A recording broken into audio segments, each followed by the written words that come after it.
Quand je suis arrivée au département, il existait le PAE qui faisait 35 pages, qui n'était absolument pas utilisé par les équipes parce que impossible. Impossible de remplir 35 pages dans une relation dynamique avec la famille et l'enfant. À l'heure actuelle, le projet pour l'enfant, c'est minimum 2 heures. Donc c'est déjà un temps énorme pour une famille, d'autant plus pour un enfant. Donc le département du Nord a constitué un groupe de travail pour réduire ce projet pour l'enfant qui est devenu le PPE. Avant c'était le PAE, il est devenu le PPE. Et maintenant il se présente double face à 4.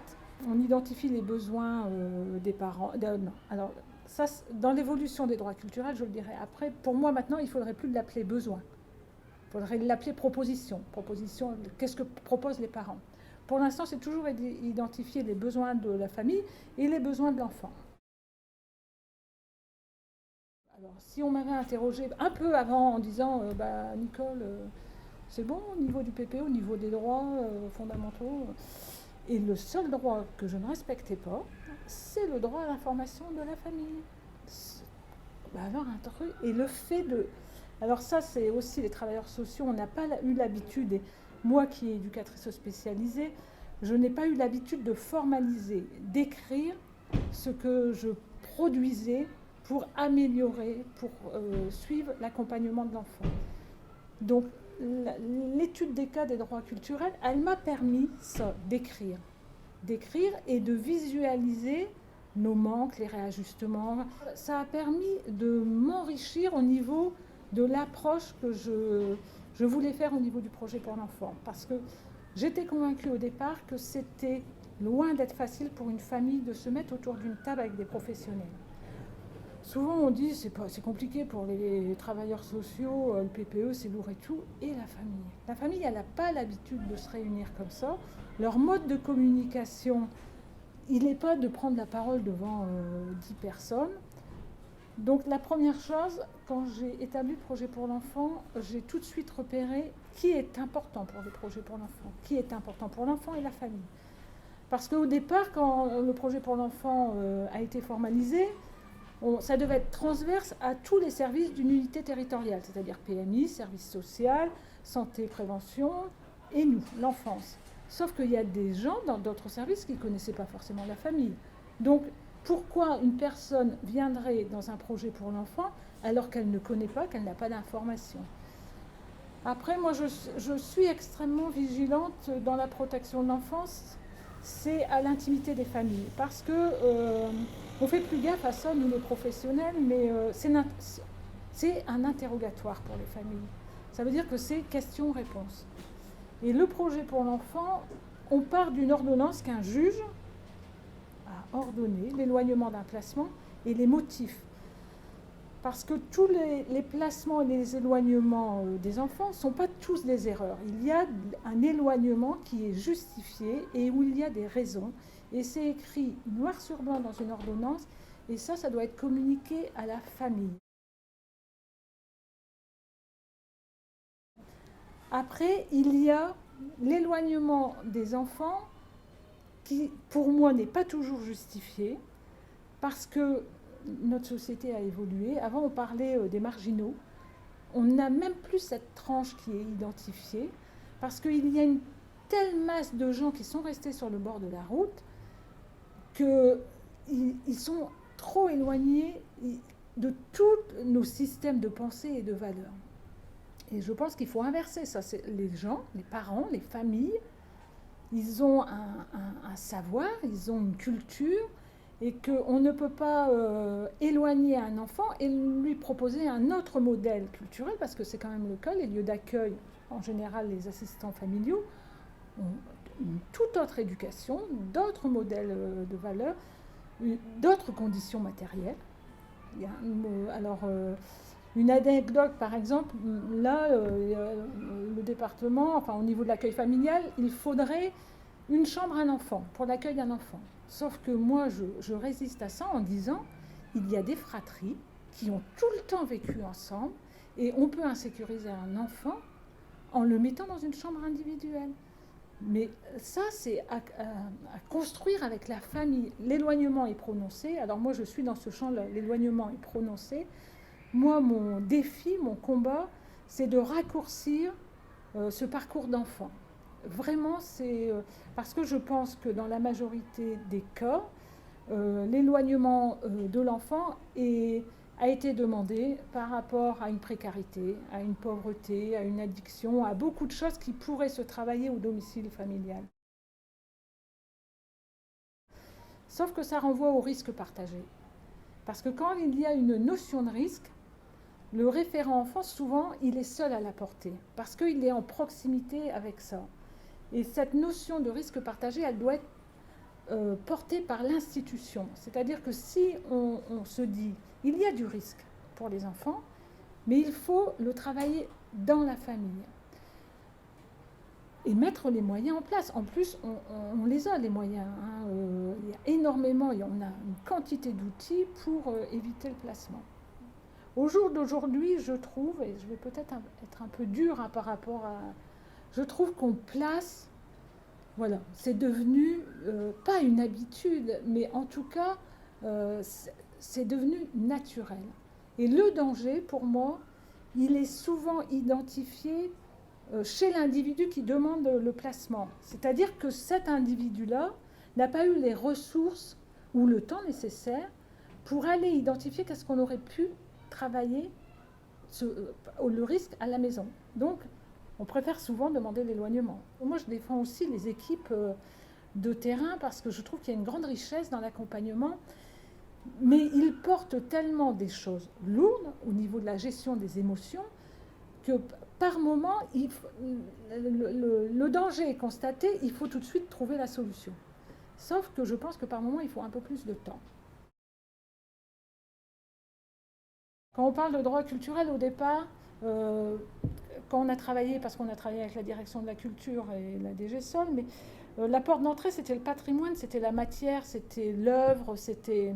Oui, mais moi, je suis attachée au patrimoine culturel dans l'intime de la personne, son héritage. Tout le monde a un héritage, quel qu'il soit. Et que ces gens qu'on croise dans les UT, au niveau des enfants, plus personne ne leur demande de ce qu'ils savent faire. Plus personne ne s'interroge de ce qu'ils pourraient proposer à leur enfant. Alors dans le projet pour l'enfant, on essaie, ce qui n'est pas évident, parce que ce n'est pas... les gens étaient surpris au départ, les partenaires étaient surpris que les parents prennent la parole. On avait par moments des partenaires qui se disaient l'enfant il a été confié, donc c'est une sanction, donc ils ont perdu leur autorité parentale. Enfin, je caricature, mais ça veut dire à un moment donné que le placement de leur enfant, ça leur fait perdre quelque chose.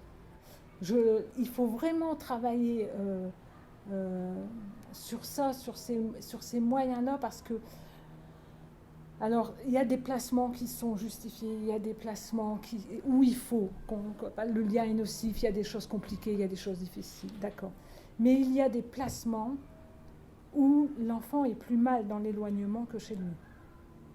On n'est pas toujours bon dans la protection de l'enfance. À vouloir protéger absolument dans l'éloignement, on crée chez l'enfant une insécurité. Parce qu'à un moment donné, du jour au lendemain, le gamin qui est confié, il perd sa chambre, il perd ses copains, il perd son école.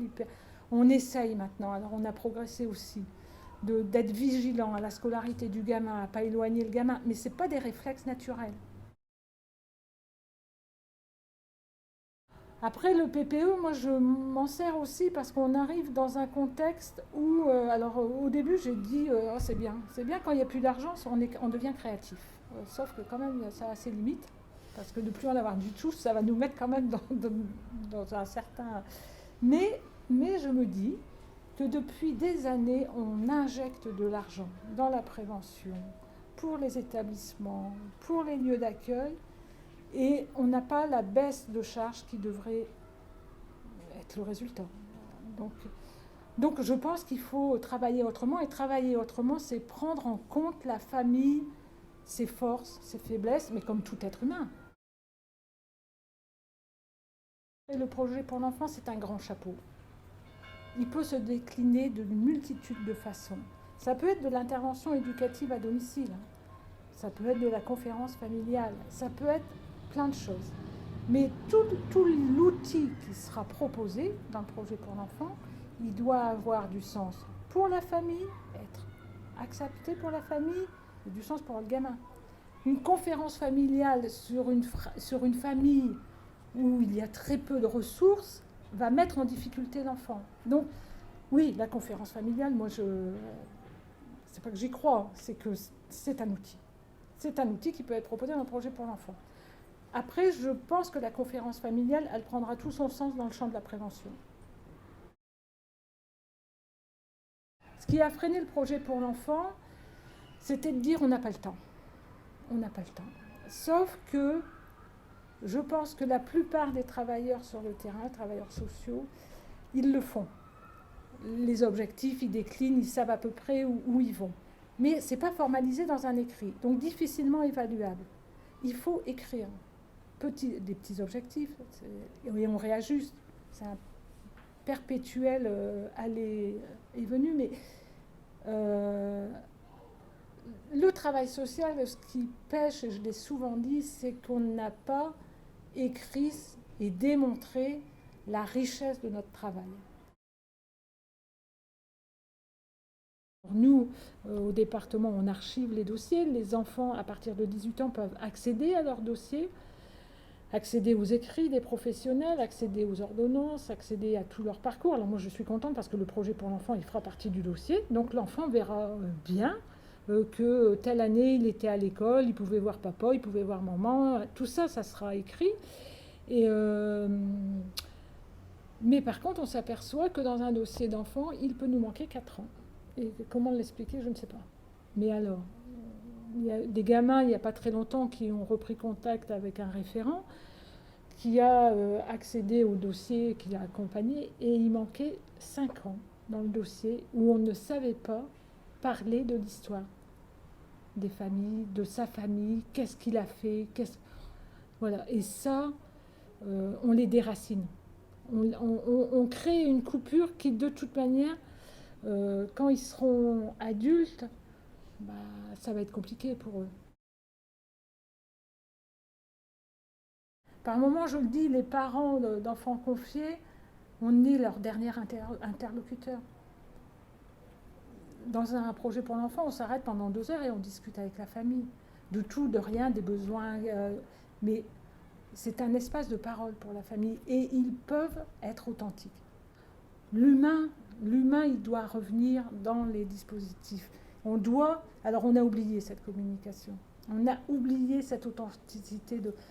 Alors après, dans les projets pour l'enfant, et notamment sur des situations compliquées et complexes, il y a de la colère, il y a de la mise en danger par moment des référents, il y a des choses compliquées, mais on se rend compte que en décodant toute cette souffrance, toute cette colère, on arrive à trouver des petits trucs pour revenir vers l'enfant et dire à ces parents-là, mais vous êtes des parents, et à un moment donné, s'il y a eu des mises en danger, c'est pas définitif, c'est pas inscrit dans le marbre.